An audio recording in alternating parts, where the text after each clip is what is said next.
सो 9th में आ ही गए। हाँ हाँ, मुझे पता है तुमने 8th में क्या क्या पापड़ बेले हैं। तो इस वीडियो में हम पढ़ेंगे तुम्हारी साइंस की बुक की chapter number 5 the fundamental unit of life यानी सेल। ज़्यादा दिमाग चलाने की ज़रूरत नहीं है। मैं उस बैटरी वाले सेल की बात नहीं कर रहा जो तुम्हारे टीवी के रिमोट में या खिलौनों में डलते हैं। मैं बात कर रहा हूँ उस सेल की जिसे सभी लिविंग ऑर्गेनिजम्स बने हैं। जैसे एक घर बहुत सारी ईंटों से बना होता है, वैसे ही लिविंग ऑर्गेनिजम्स सेल्स से बने होते हैं। लिविंग ऑर्गेनिजम्स यानी मैं, तुम, हाथी, घोड़ा, मछली वगैरह वगैरह। अरे अरे थैंक यू भाई, तालियां। हमें तो पता ही नहीं था लिविंग ऑर्गेनिज्म क्या होते हैं। हम तो जिंदगी भर आपके एहसानमंद रहेंगे। अबे चुप कर और अपना सरकाज़म अपने पास ही रख। तो हम कहाँ थे? हाँ, सो अब तुम्हें समझ आ गया होगा कि जो फंडामेंटल यूनिट ऑफ लाइफ है, यानी जो बेसिक यूनिट ऑफ लाइफ है, वो है सेल। ये तो हो गई सस्ती सी डेफिनेशन कि the fundamental unit of life is known as cell. अब अगर हम सेल को ढंग से डिफाइन करें तो अपने कह सकते हैं कि cell is the structural and functional unit of life. Structural unit यानी किसी भी स्ट्रक्चर की एक छोटी सी यूनिट। फॉर एग्ज़ाम्पल कोई बंदा है, उसकी पूरी बॉडी छोटे छोटे सेल्स से बनी है, तो एक सेल हो गया उसकी स्ट्रक्चरल यूनिट। और बात रही फंक्शनल यूनिट की, तो हर एक सेल अपना अपना फंक्शन करता है जिससे पूरी बॉडी की एक्टिविटीज़ होती हैं। तो अब हम ये देखते हैं कि सेल की डिस्कवरी किसने की। तो एक बार की बात है, एक धाप के वेला इंसान था जिसका सिर्फ एक ही मकसद था कि वो हम जैसे बच्चों का सिलेबस बढ़ाए। लॉल। और उसका नाम था, drum roll please, Robert Hooke. यार ये नाम तो किसी पायरेट का लग रहा है। खैर बेकार की बातें छोड़ो, अब ये देखते हैं कि इसने क्या किया था। तो इस साइंटिस्ट ने माइक्रोस्कोप लिया और उसकी मदद से कॉर्क सेल्स को देखा जो ट्रीज़ के बाग में होते हैं। तो उसको स्मॉल बॉक्सेस जैसे स्ट्रक्चर दिखे जो कि एक हनीकॉम्ब यानी मधुमक्खी के छत्ते जैसे लग रहे थे, जो कि हेक्सागोनल शेप के थे। तो उसने उन बॉक्सेस को नाम दिया सेल्स। सेल का लैटिन में मतलब होता है अ लिटिल रूम, और बायोलॉजी में इन स्मॉल यूनिट्स को डिस्क्राइब करने के लिए ये वर्ड यूज़ होता है। ये डिस्कवरी 1665 में हुई थी और यही था वो महान शख्स जिसके कारण तुम ये चैप्टर पढ़ रहे हो। तो जिनको बायोलॉजी पसंद नहीं, इसको भर भर के गालियाँ दे सकते हैं। हो बाकी जो मर्जी हुंदा हो रवे वीरे, पर गाल नहीं कढनी। और मुझे ये नहीं समझ आ रहा कि मैं इसको गाली दूँ या थैंक यू बोलूँ, बिकॉज अगर ये डिस्कवरी ना हुई होती तो मैं ये वीडियो ना बना रहा होता और ना ही मेरे व्यूज़ आ रहे होते इस वीडियो पर।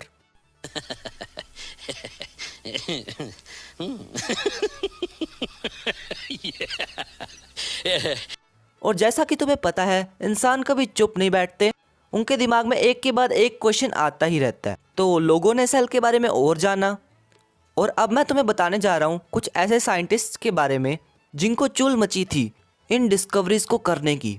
तो ये तो तुम्हें पता है कि सबसे पहले रॉबर्ट हुक ने 1665 में सेल डिस्कवर किया। फिर ल्यूवेनहॉक ने 1674 में इम्प्रूव्ड माइक्रोस्कोप की मदद से पॉन्ड वाटर में फ्री लिविंग सेल्स देखे। फिर आए ये महाशय रॉबर्ट ब्राउन। रॉबर्ट ब्राउन ने 1831 में सेल के अंदर का न्यूक्लियस डिस्कवर किया था। अब तुम सोच रहे होगे यार न्यूक्लियस क्या चीज़ है, तो शॉर्ट में बताऊं तो ये सेल का ऐसा पार्ट है जो सेल की एक्टिविटीज़ को कंट्रोल करता है।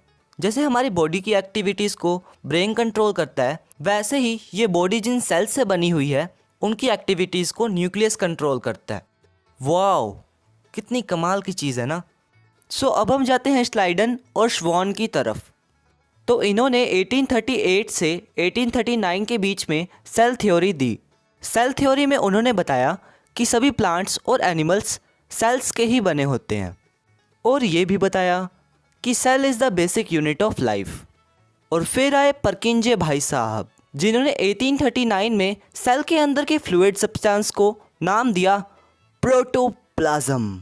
फिर सेल की थ्योरी को 1855 में एक शख्स ने एक्सपेंड किया जिसका नाम था वर्चो।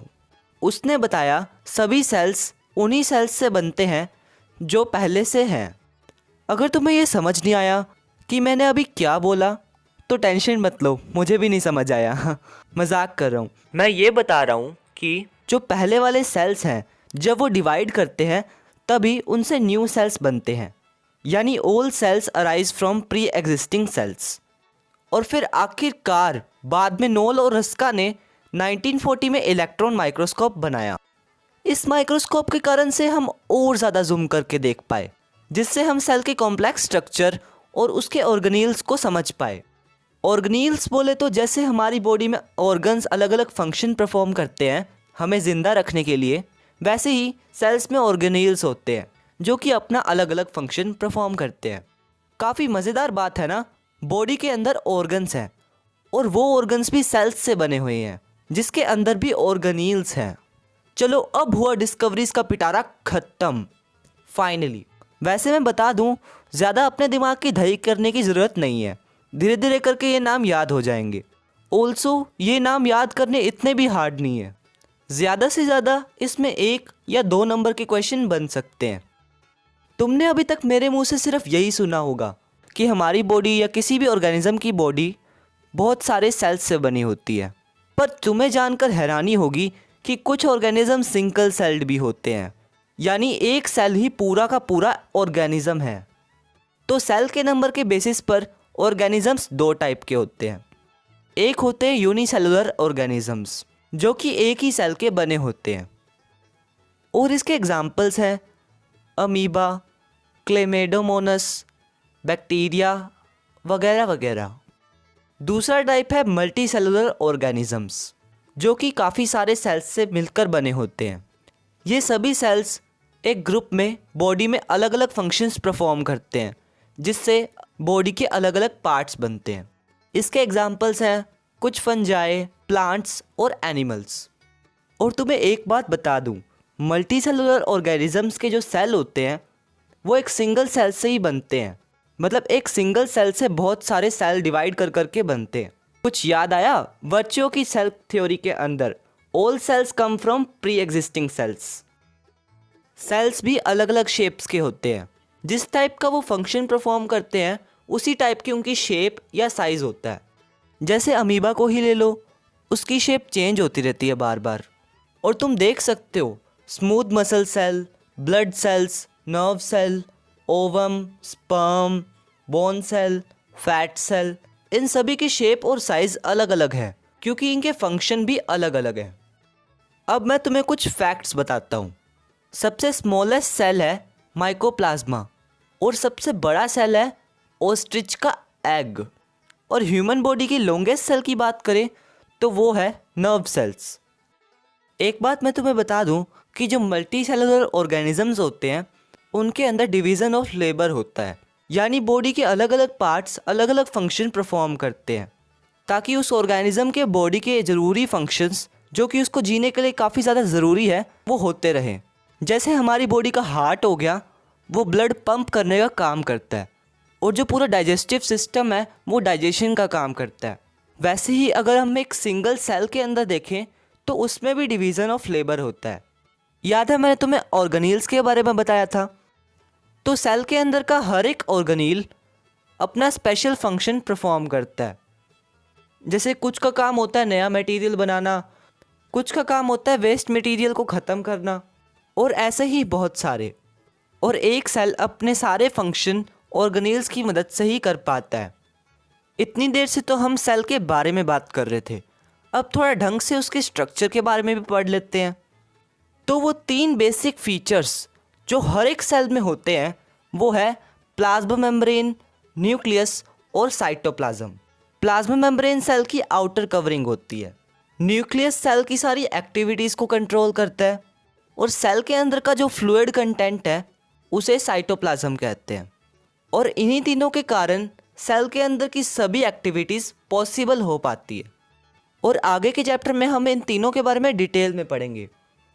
तो यार इस वीडियो के कारण तुम्हें बायोलॉजी मज़ेदार लगी तो लाइक कर देना, और शायद मुझे बताने की ज़रूरत नहीं है पर सब्सक्राइब भी कर ही देना, और मन करे तो किसी स्टूडेंट के साथ शेयर कर देना। सो मिलते हैं नेक्स्ट पार्ट में। Bye bye, thanks for watching.